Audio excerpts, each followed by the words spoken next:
8절까지 이제 그러한 하나님의 재앙이 있을 것에 대한 이야기를 쭉 해줬어요. 그러니까 9절 소재와 번제가 여호와의 전에 끊어졌고 여호와께 수종드는 제사장은 슬퍼하도다. 다시 황무하고 소재와 전제가 백성들이 가져올 게 없어요. 제사를 드리러 가져올 게 없어. 너무 황량하게 많이 버렸으니까. 재물이 없으니까 제사를 못 드려요. 그 제사장이 또 재물을 드리고 난 다음에 그걸로 자기 소득을 삼았는데 먹을 거리가 없게 되어야 돼요. 이게 제사장들이 제사를 안 하고 다 먹고 살기 위해서 돈 문제에 살 길을 찾아 떠나는 겁니다. 그러니까 이제 결국 제사도 황폐해져. 성전은 성전대로 황폐해져 버려. 이런 일들이 그들에게 있게 된다. 결국 제사장이 그러한 일을 바라보면서 슬퍼하고 통곡하고 그렇게 되어지는 일들이 있다는 거. 그만큼 망한다는 이야기입니다.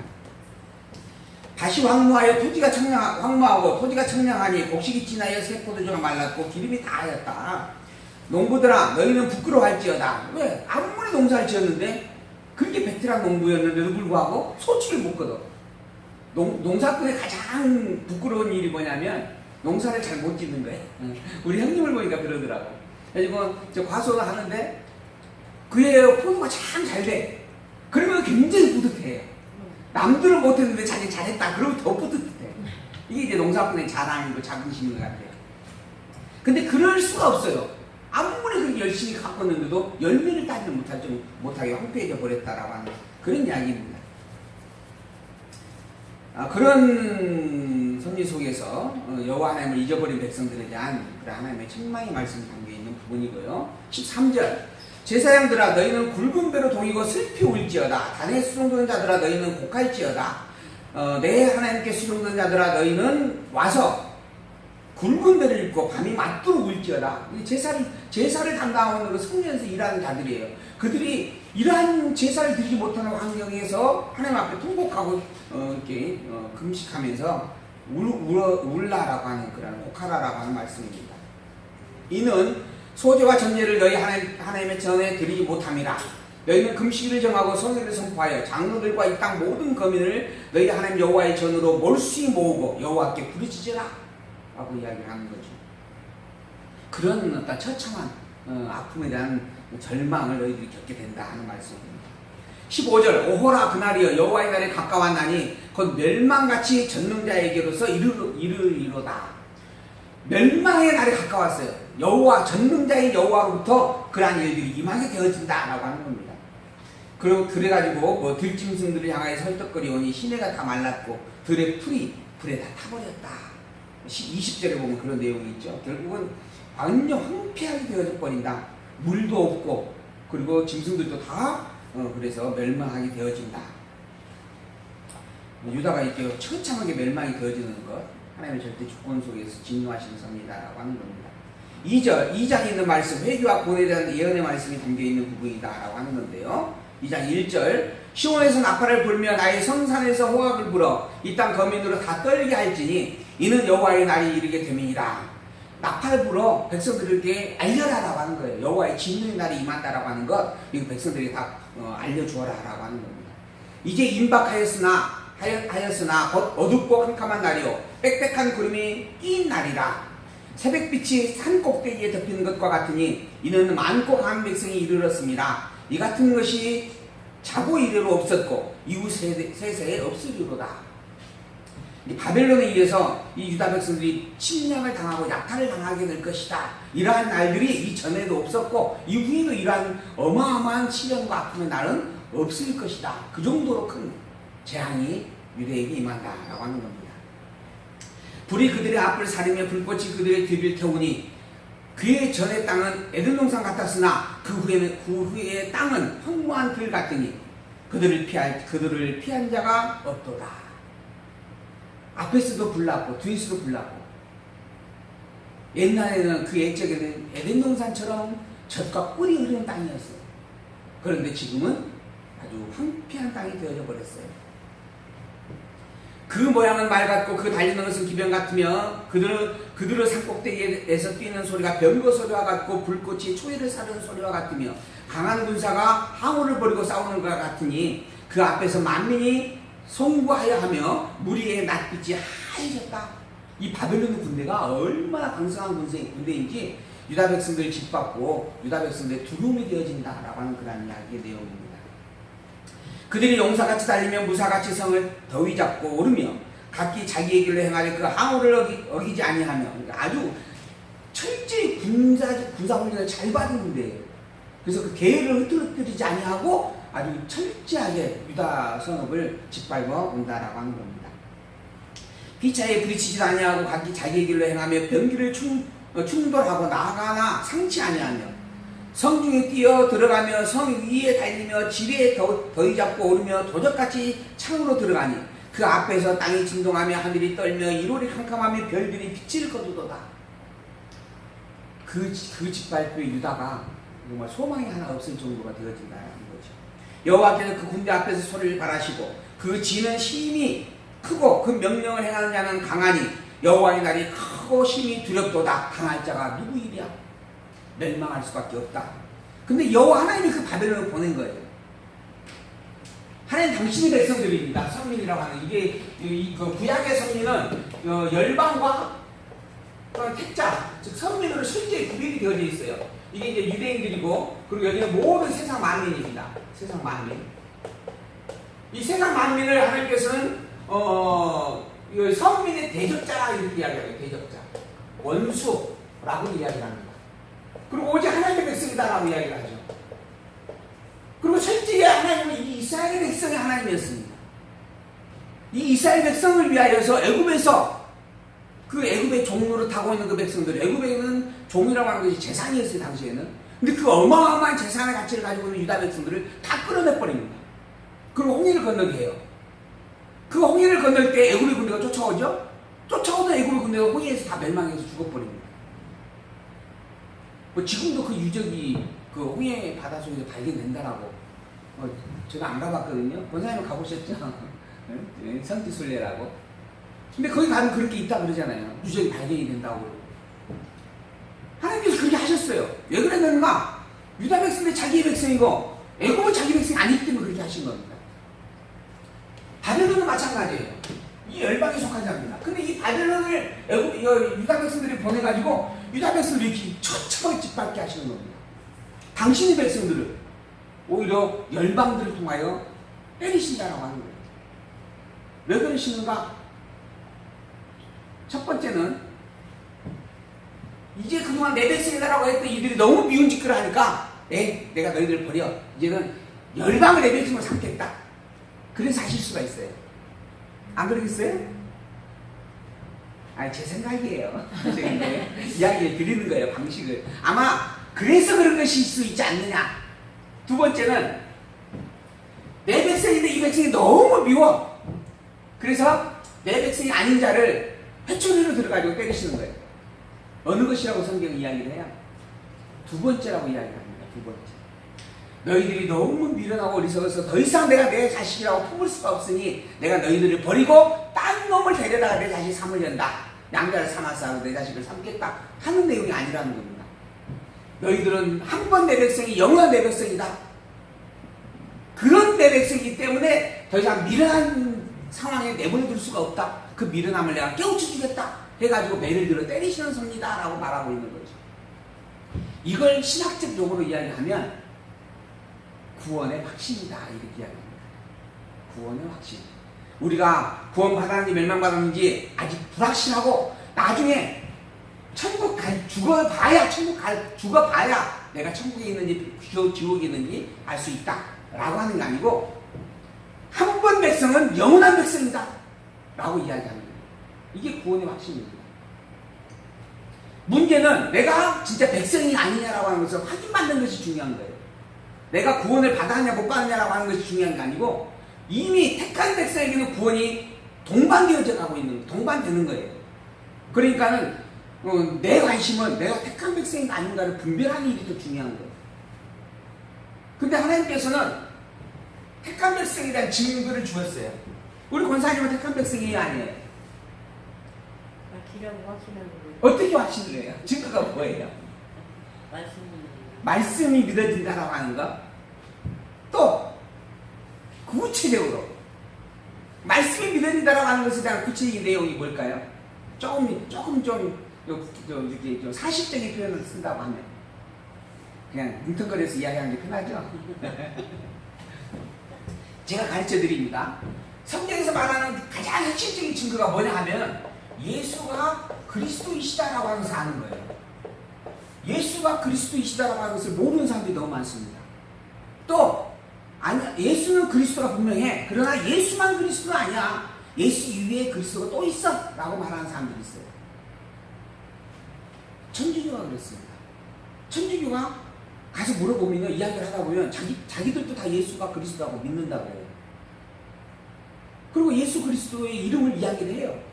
그런데 예수 그리스도 이외에 다른 것들이 필요하다라고 이야기를 하는 겁니다. 그런데 성경은 하나님의 아들이 한 분일까요? 여럿일까요? 한 분이라고 이야기를 해요. 독생자라 이야기하며 독생자. 그러니까 결국은 하나님이 당신의 아들 된 독생자를 그리스도로 보내신다 그랬어요. 바로 그리스도는 하나예요, 여럿이에요? 하나밖에 없어요. 독생자 그분뿐이니까 결국은 그리스도 오직 한 분뿐이에요. 그러니까 근데 그 그리스도로 오신 이가 누구냐 하면 예수님이에요. 예수라고 하는 이름을 가지고 2000년 전 유대 땅 베들레헴 마뭇간 안에서 태어났던 그분, 그리고 30세에 등장하셔가지고 그리고 3년 동안 공생애를 하시고 결국은 로마 군병에 끌려가서 십자가에 매달려 피 흘려 죽으셨던 그분, 그리고 무덤에 3일간 갇히셨던 그분, 그리고 그 무덤 문을 여시고 부활하셨고 지금 하나님 보좌 우편에 계시는 그분, 이분이 누군가? 예수라고 하는 이름을 가지고 이 땅에 오신 그리스도였어요. 그리스도이신 분입니다. 그러니까 하나님이 우리에게 보내주실 그리스도 오직 한 분밖에 없는데 그 한 분이 누구로 오시냐면 예수님으로 오셨어요. 바로 예수님만이 그리스도예요. 예수님 이외에 내가 그리스도라고 말하는 사람들은 다 가짜예요. 그런데 인간들이 예수님 이외에 그리스도라고 말하는 사람들을 믿어요. 이게 거짓이라고 하는 거예요. 이게 참 믿음이 아니라는 거예요. 이건 하나님의 택함 받은 백성의 증거가 아니다라는 거예요. 반대로 하나님의 택함 받은 백성의 증거는 오직 예수님만을 그리스도 믿는 신앙을 가진 자예요. 그리고 예수 그리스도의 이름으로 여호와인 하나님을 아는 자예요. 여호와를 알며 여호와를 경외하는 것이 인간의 공분임을 깨달은 자예요. 근데 이게 우리의 신앙 고백으로 권사님에게 있고 집사님에게 있잖아요. 다른 구체적인 내용들까지 더 거창하게 안 가도 돼요. 오직 성경의 핵심. 그래서 우리가 성경을 이야기할 때 오신 메시아예요. 여기는 오신 메시아 그잖아요. 오신 메시아. 오직 이 메시아, 이게 다른 말로 하면 그리스도예요. 성경 전체가 이 그리스도에 대한 이야기를 하고 있잖아요. 그러니까는 예수를 그리스도 믿는 신앙이 내게 있다라고 하는 것 하나만 가지고라도 내가 천국의 백성이라고 한 진표라고 이야기를 당당히 할 수 있는 겁니다. 문제는 이 예수 그리스도라고 믿는 이 신앙의 뜻이 예수만 그리스도라고 믿는 것이냐, 아니면 예수 이외에 다른 것도 존재한다라고 인정하면서 믿는 것이냐 라는 차이가 있어요. 성경적인 것은 오직 예수만 그리스도다라고 하는 거예요. 예수 이외에는 그리스도가 없다라고 하는 겁니다. 어쨌든 이러한 신앙의 고백을 가지고 있는 우리는 천국의 백성이 틀림없다라고 당당하게 이야기할 수 있는 부분들입니다. 15절, 2장 15절. 너희는 시온에서 나팔을 불어 거룩한 금식일을 정하고 성일을 선고하고 백성을 모아 그 회를 거룩히 하고 장로를 모으며 소아와 젖먹는 자를 모으며 신랑을 그 방에서 나오게 하면, 참 구체적으로 이야기를 하고 있죠. 이러한 사소한 이야기들까지 자세하게 언급을 하고 선포를 하고 있는 내용들이에요. 그러면서 17절 여호와께 수용된 제사장들은 낭실과 단 사이에서 울며 이르기를 여호와여 주의 백성을 긍휼히 여기소서 주의 기업으로 욕되게 하여 열국으로 그들을 관할하지 못하게 하옵소서 어찌하여 이방인으로 그들의 하나님이 어디 있느냐 말하게 하겠나이까 할지어다 라고 기록을 합니다. 어찌하여 이방인으로 말미암아 이방인들로 말미암아 너희들의 하나님이 있긴 어디 있느냐라고 하는 이 말을 우리로 하여금 듣게 하시렵니까? 그들의 입에서 어떻게 그런 말이 나오대로 하나님께서 내버려 두시렵니까? 이렇게 지금 통곡을 하고 있는 겁니다. 선지자 입을 통하여서. 이게 참 부끄러운 이야기입니다.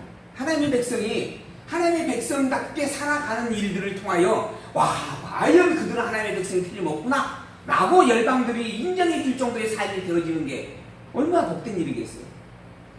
근데 너무나 비참하게 집밥편을 당하고 있는 거, 그것도 열방에 의해서.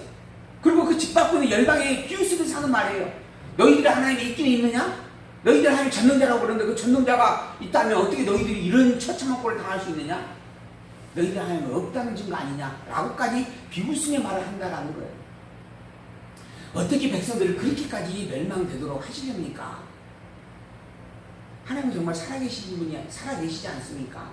그러니 이 백성들을 구원해 주시고 회복해 주셔야 되지 않겠습니까? 라고 하는 그런 선지자의 고백이죠.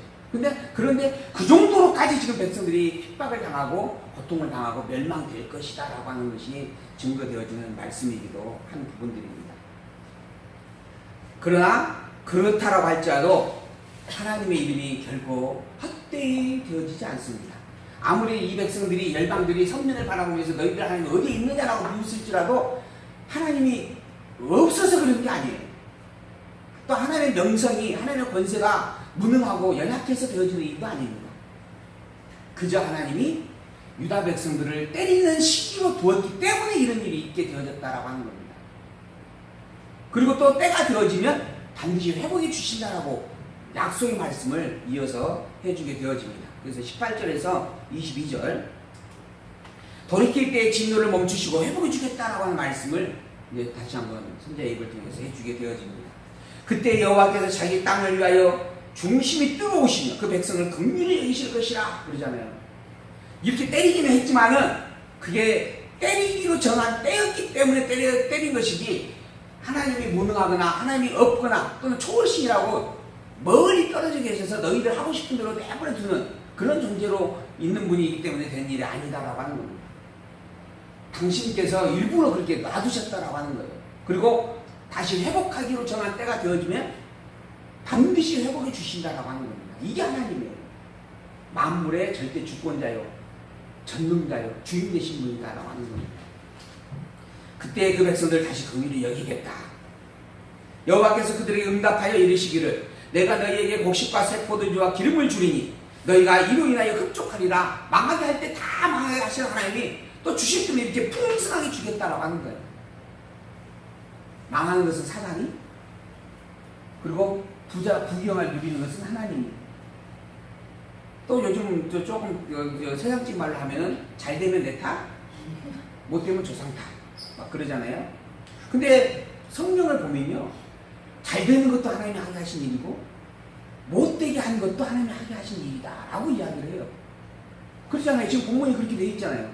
내가 바벨론을 들어서 너희들을 멸망시켰다. 내가 그들의 일이 너희들이 하나님이 있긴 있느냐라고 말할 정도로까지 너희들을 내가 피폐하게 만들겠다. 그러나 다시 회복의 때가 되어지면 내가 너희들에게 풍성함을 주겠다. 멸망케 하신 이도 하나님이고 다시 회복해 주시는 이도 하나님이다라고 하는 겁니다. 내가 행하는 일이 잘 되는 것도 하나님께서 하게 하신 일이고 내가 행하고 있는 일이 잘 안 되게 하는 일들도 하나님께서 하게 하신 일이다. 그 주인이 하나님이시다라고 하는 거죠. 근데 인간은 자꾸 이걸 선악 개념에서 나누려고 해요. 그래서 내게 좋은 것은 하나님, 내게 나쁜 것은 사단. 결국은 신을 두 개로 나누어서 이야기하는 것 같습니다. 신은 한 분뿐입니다. 그게 유일신이에요. 참 기독교가 정말 저는 웃기다고 봐요. 스스로 말하기는, 그 성경을 통해서 이야기하기는 유일신 신앙이다라고 누구든지 이야기를 해요. 기독교에 대해서. 근데 이야기를 하다 보면 좋은 것은 하나님, 나쁜 것은 사단이에요. 이원론신을 갖고 있어요. 유일신과 이원론신은 전혀 다른 거예요. 근데 교회 안에서 그렇게 이야기를 하고 있어요. 늘 하나님과 사단이 싸워. 오늘은 하나님이 이기고 내일은 사단이 이겨. 그러면서 유일신이라고 또 이야기를 해요. 이게 참 부끄러운 이야기입니다. 유일신이라는 말을 하는 것 자체가 유일신이라고 하는 그 이름을 망령되게 일컫는 이야기예요. 유일신이란 오직 하나님 그 신이라는 존재가 하나뿐이다라고 하는 거예요. 그 신이라고 하는 존재 안에 모든 선리가 있어요. 이 선리가 선과 악의 선리로 드러나지는 거예요. 하나님이 선도 주관하고 악도 주관하는 거예요. 누구를 통해서? 천사를 통해서, 사단을 통해서. 그래서 사단도 하나님의 창조물이고 천사도 하나님의 창조물이다라고 이야기하는 거예요. 왜? 오직 영원자는 한 분뿐이기 때문이에요. 그러면 한 분뿐이 그분을 제한한 나머지 모든 존재는 창조된 존재잖아요. 영물도 천사도 창조물이에요. 사단도 창조물이고 인간도 창조물이고 모든 게 다 창조물입니다. 영원한 것은 오직 하나님밖에 없습니다. 기독교 성경의 논리가 이거예요. 아주 너무 단순하고 간단한 이야기예요. 그런데 이야기를 하다 보면 이것과 참 다른 내용들이 많다라고 하는 거예요. 그래서 우리가 아는 것이 좀 명확하고 분명해지기를 소망을 하는 겁니다. 그래서 자꾸 이걸 논리적 통일성이다라고 이야기를 하거든요. 인간의 이성적 사고에 따른 통일된 논리적 구조를 가지고 살핀다라고 하는 겁니다. 그래서 이 한국의 어떤 목사님들 한 이야기가 한국이 그나마 이렇게 좀 긍정적인 좋은 어떤 기운을 가지고 있다라고 하는 부분을 볼 때 학력고사 지금 학력고사죠? 수능의 어떤 문제들이 좀 논리적 부분으로 이렇게 논술적 부분으로 많이 전환되어진다라고 하는 것에서 굉장한 긍지를 가졌던 부분이 들어 있었습니다. 무슨 말이냐 하면 단답형으로 외워가지고 그냥 끌어내는 그런 수준들이 아니라 무언가를 주제를 가지고 그 주제에 맞는 사고들을 스스로 이렇게 이야기하고 논리를 펴나갈 수 있다라고 하는 그런 내용들. 이게 인간의 본질을 발견하는 중요한 역할을 합니다. 하나님이 원래 그렇게 만들어 놓으셨어요. 그 모든 만물을 이런 구조 속에 두셨어요. 근데 인간이 타락되고 난 이후부터 인간의 생각이 점점 협소해져 가게 되어졌어요. 그래가지고는 그냥 너무 이렇게 복잡한 걸 싫어해. 그게 단순한 것. 그래서 인간이 누가 시키면 잘해. 그리고 내가 스스로 뭘 찾아서 하려고 하는 창의성이 굉장히 부족해지는 그런 부분들이 없지 않아 있었어요. 근데 이 논리적 통일성은 그 창조적 본질을 드러내는 너무 중요한 하나의 섭리 방법이다라고 하는 거죠.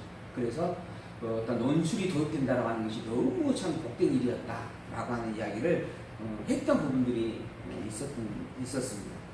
근데 이러한 논리적 구조를 우리가 자꾸 살피고 전체를 아우를 수 있는 부분으로 본문을 정리해가는 게 참 중요한 일이다라고 생각이 들어집니다. 2장 21절 땅이여 두려워 말고 기뻐하며 즐거워할지어다 여호와께서 큰 일을 행하셨음이로다.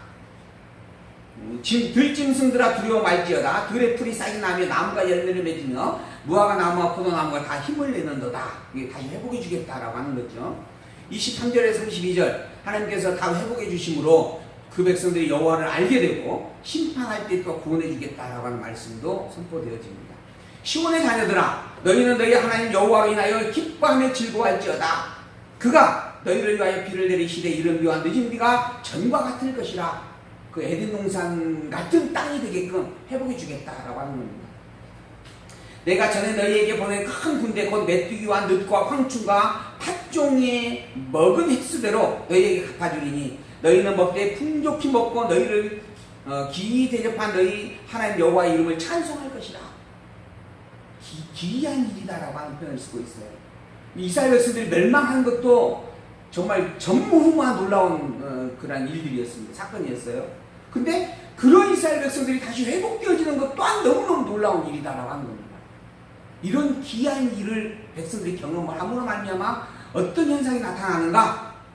여호와를 찬양하는 찬양의 고백이 나타납니다.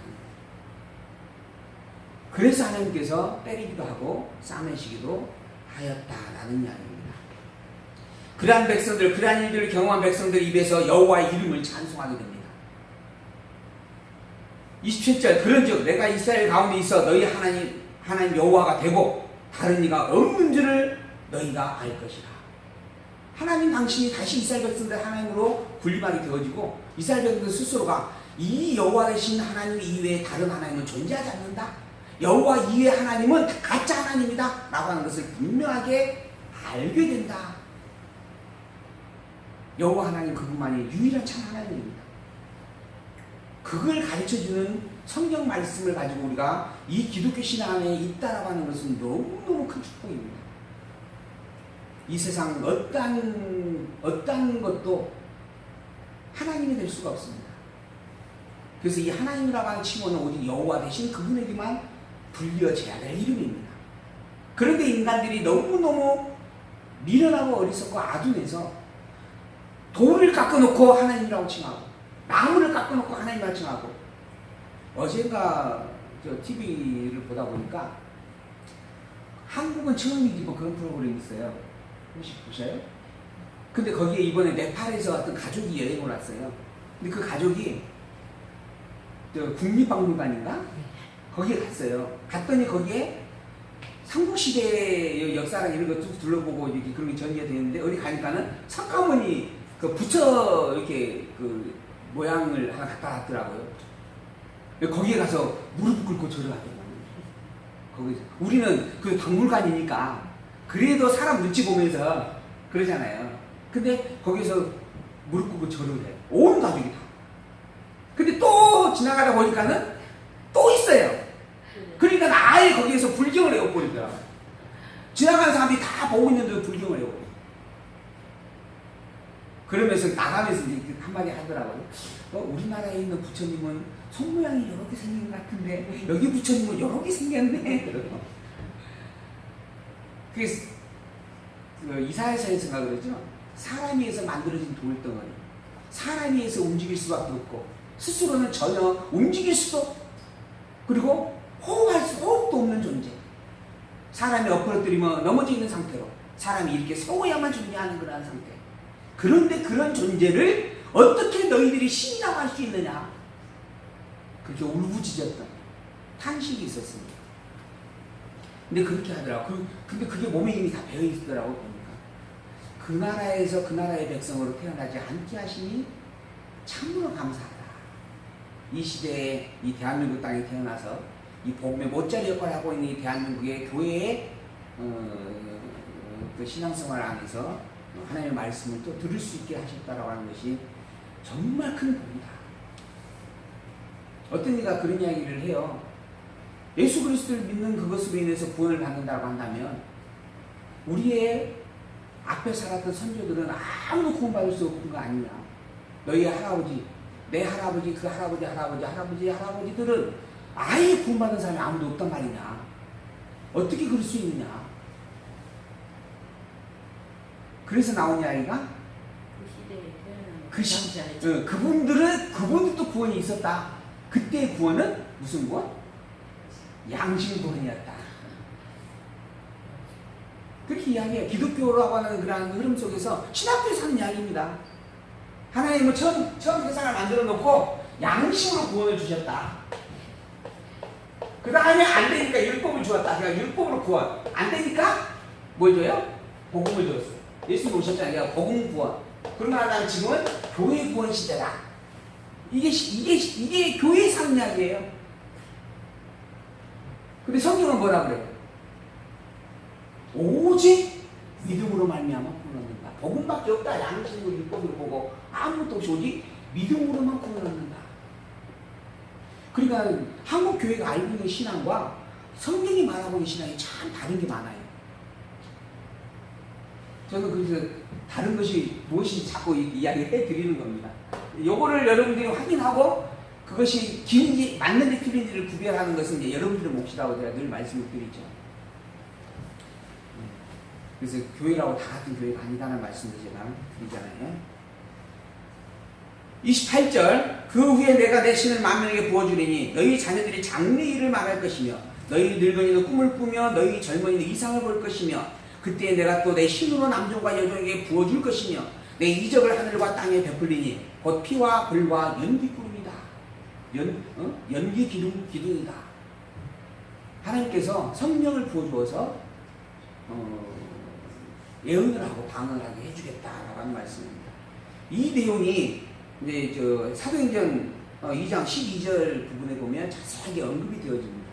그래서 지금 이 본문에 있는 내용은 예수님께서 오실 것과 그 예수님께서 오신 것에 대한 증거의 사건으로 있을 성령 강림에 대한 이야기를 기록해주고 있는 부분의 말씀이다 라고 이야기할 수 있는 거죠. 그리고 여호와의 크고 두려운 날이 이르기 전에 해가 어두워지고 달이 핏빛처럼 변한다. 여호와의 크고 두려운 날.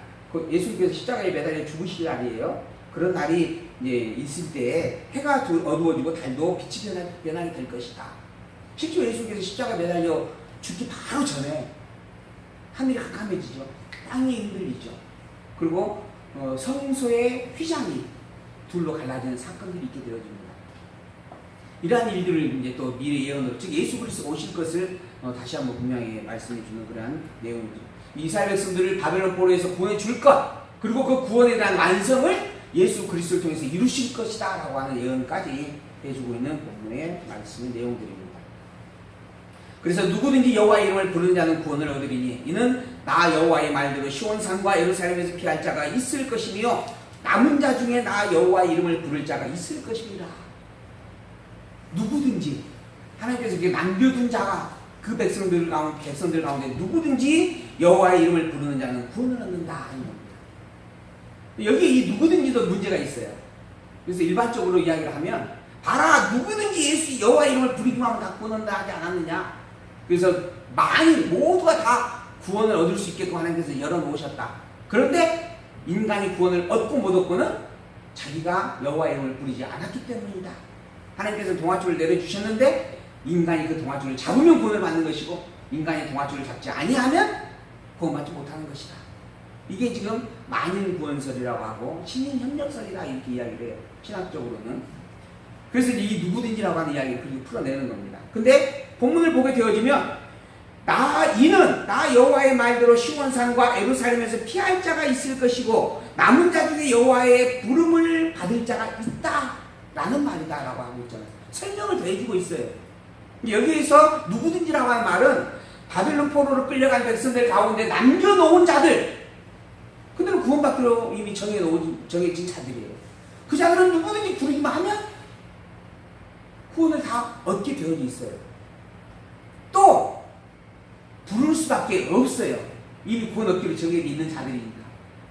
그래서 누구든지라고 말을 하고 있는 거예요. 그 백성들, 남겨진 백성들은 모두가 다 구원을 얻게 될 것이다 하는 말이에요. 그냥 아무나 개똥이나 소똥이나 아무나 뭐 여호와의 이름 부르기만 하면 구원 얻는다 이런 의미의 내용이 아니라는 겁니다. 이 문구를 그래서 우리가 전체적으로 자꾸 같이 봐야 돼요. 설명이 앞에 다 있어요. 근데 이 대목만 32절만 딱 떼어가지고 설명을 하면 누구든지라고 하는 부분이 모든 세상 사람을 말할 수도 있게 되는 거거든요. 그래서 이 성경을 우리가 그래서 전체적으로 자꾸 같이 읽어보라고 말씀을 드리는 겁니다. 3장 1절 그날 곧 내가 유다와 예루살렘에 사로잡힌 자를 돌아오게 할 그때에 내가 만국을 모아 데리고 여호사밧 골짜기에 내려가서 내 백성 곧 내 기업된 이스라엘을 위하여 거기서 그들을 공문하리니 이는 그들이 이스라엘을 열국 중에 흩어 나의 땅을 나누었습니다. 또 제비